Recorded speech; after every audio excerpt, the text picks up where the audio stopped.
ტიხრული მინანქრის ოსტატის, ომის ვეტერანის მერაბ ეფაძის პორტრეტი.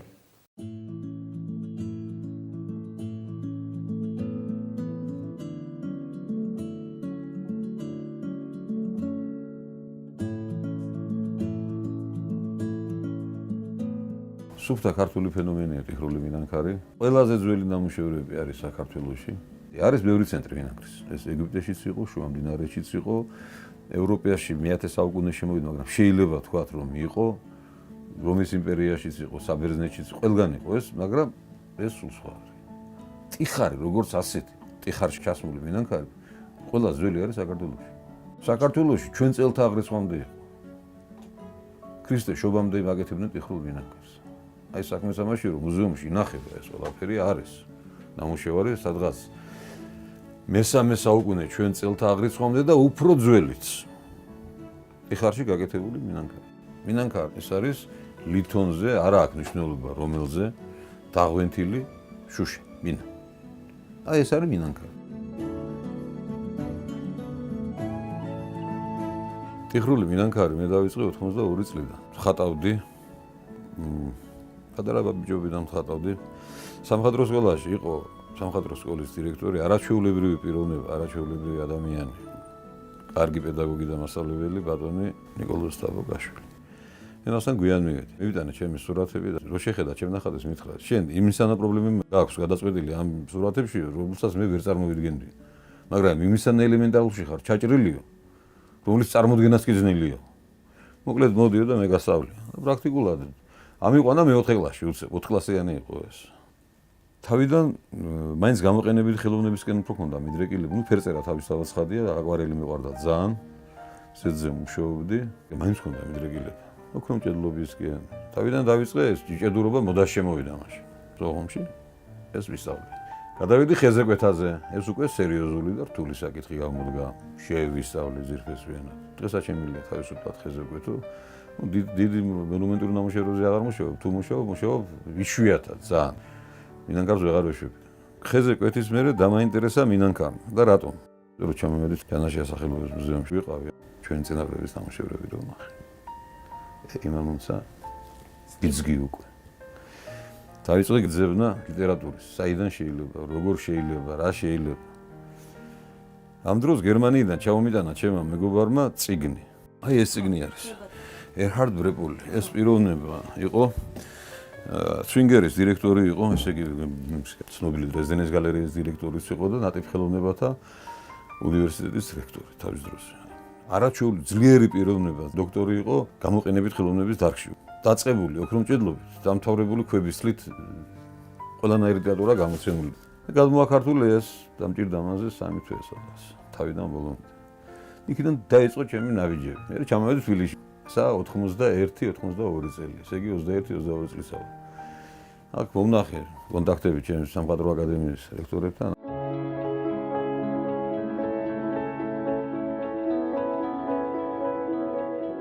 პირველი ხატებით დავიწყე.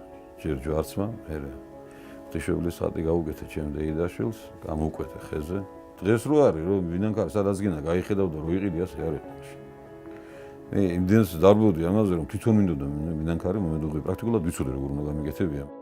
აი ეს ღუმელი შეუძლია აწიოს ტემპერატურა სადღაც 1000 გრადუსამდე. იმას 1200-1300 მაინც ჭირდება რომ მინანქარი მოადუხო. ესე იგი რომ შექმნა ეს პროდუქტი თვითონ სხვადასხვა კომპონენტისგან ერთი მინანქარი. რა არის ახლა მინანქარი? შუშა. შუშა, მეტი არაფერი არა ეს. მაგრამ განსხვავებული შუშა. როგორც აი ბროლი ხო შუშა არის, მაგრამ ჩვეულებრივი ამისანა შუშა კი არა, განსხვავებული მაღალი დონის შუშა. ესეა ეს მინანქარი, როგორც ხანა ფერადი და განსხვავებული თვისებების მქონე.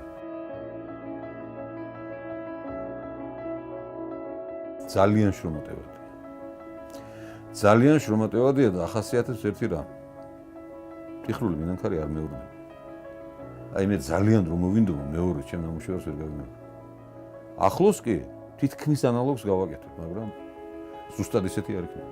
ნამუშევრები ახლა ნებისმიერ შემთხვევაში შენ ნამუშევრებს სიამოვნებას განიჭებს. რომ ნახავის ასე რადონეზეა გაკეთებული. ხანდახან გულს ვიტავს და რატომ? მინანქარს ახასიათებს ერთი თვისება. აი მუშაობის პროცესში არ ჩანს ის დეფექტები, რაც შენ შეიძლება დაუშვეს, გამოჩნდება ბოლოს. და მაშინ ხდება გული. მაგრამ ვერაფერს ვერ იზამ. უნდა დაიწყო ყველაფერი თავიდან.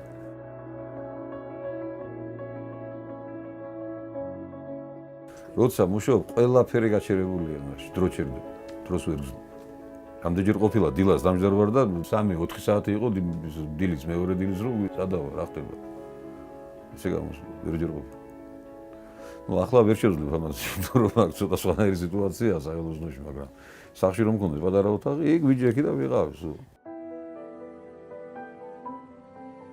დევნილობაში ჩემ ნინანქარზე მუშაობა გახდა სიამოვნება თავისთავად ცხადია და პოსტსტრესული სინდრომის მოხსნის ერთ-ერთი საშუალება. იმიტომ რომ ნებისმიერი ადამიანი, ვინც ის ომობდა თუ არ ომობდა ფრონტის პირობებში რომ იმყოფება, იმას ყველას ახალ. არ არსებობს ადამიანი, რომელსაც ეს არ გააჩნია. მეტნაკლები. არტ თერაპია. ბედნიერად, რა თქმა უნდა. თავს იმდენად, რამდენადაც ჯერ ცოცხალი ვარ. ჩემ ცოდვების მონანიების საშუალება მაქვს. ხავს არაჩვეულებრივი ოჯახი, სოლშვილი. არაჩვეულებრივი მეგობრები, რაც ყველაზე მთავარია. მაქვს ჩემი საყვარელი საქმიანობა, რომელიც, ნუ ვიცი ახლა მასებერემდე თუ მივედი, იქაც რომ შემილია ვიმუშაო. ესეთი პროფესია ეს ჩემი ნანგარი. მეტი რაღა უნდა ადამიანს. –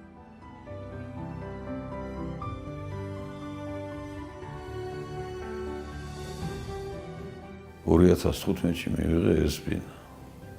მივიღე პატივიმცეს მართლა მადლობის მეტი რამე თქოს.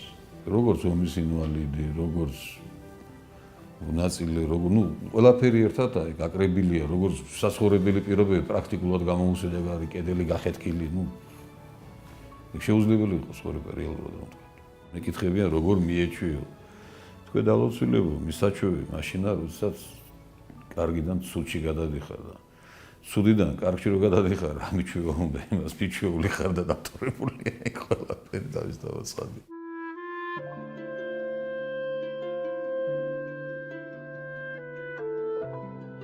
სოხუმი იყო უნიკალური ქალაქი. იქ არ არსებობდა განსხვავება არავის შორის. ეს იყო მეგობრული რაღაც სასწაული, თბილი ქალაქი, საპორტო ქალაქი თავისთავად ცხადია და მისთვის დამახასიათებელი ყველა თავისი ნიუანსებით. არ მგონია სადმე იყოს უკვე მაგ სანახელაკი. ომი მაინც თავისას აკეთებს. მაინც არღვევს, ჭამს, ანადგურებს. ამაზე ცუდი კაცობრიობას ალბათ არაფერი არ მოუგონია დედამიწას. რა ვქოთ. ომი ჩემთვის მიუღებელია, მაგრამ უიძია მეც. ხელში არ აღესაღება დამეცვა. ვერ ვაჩუქებდი ვერავის. ვერ ჩემ მიწას, ვერ ჩემ თავმოყარეობას, ვერ ჩემ ადამიანობას. არ გამოდიოდა სხვანაირად. რა თქმა უნდა, ყველას მეომრობას ვერ მოთხოვ. არც აუცილებელი. ბოლო დღეები იყო საშინელება სოხუმში გატარებული. დარჩით უიარაღოთ. იქიდან გვიტევდნენ. ეს იყო უმაღლესი დონის პროფესიონალები, რომლებმაც ძალიან კარგად იცოდნენ თავიანთი საქმე. თავისთავად ცხადია რუსი სპეციალისტები. ხედავდი, რას წარმოადგენდნენ და როგორ ზუსტად დააკეთებდნენ თავიანთ დავალებას. ამას გამოუცდელი კაცი ვერ გააკეთებს. ეს იყო კარგად ორგანიზებული ყველაფერი. ომი წარსულს მითიბრუნებენ, მაგრამ ომი 21 საუკუნეში არ იმუშავებს. აქ უნდა მოხდეს შერიგება. აუცილებლად მშვიდობიანი გზით. ძალიან ძნელი, ძალიან რთულია, მაგრამ უნდა მოხდეს. და შევრიგდეთ. სხვა გამოსავალი არ არსებობს. წაკვიდეს ერთმანეთს, კი, მოახერხეს ეს ჩვენ დასაუბედუროთ. იმ ხარემაც უნდა შეიგნოს, რომ ეს ასე. ჩვენს უმეტესობა შეგნებულია ეს. არავის არ აქვს ზული, დაფხაზების მიერ.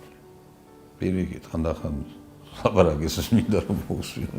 ნუ ზოგჯერ მინდა რომ სიმღერებს მოусვინო, რაღაცას მოусვინო აფხაზურად. მამა ჩემი ლაპარაკობდა, მაგალითად სულტად აფხაზურად. მე სამწუხაროდ არ ვიცი.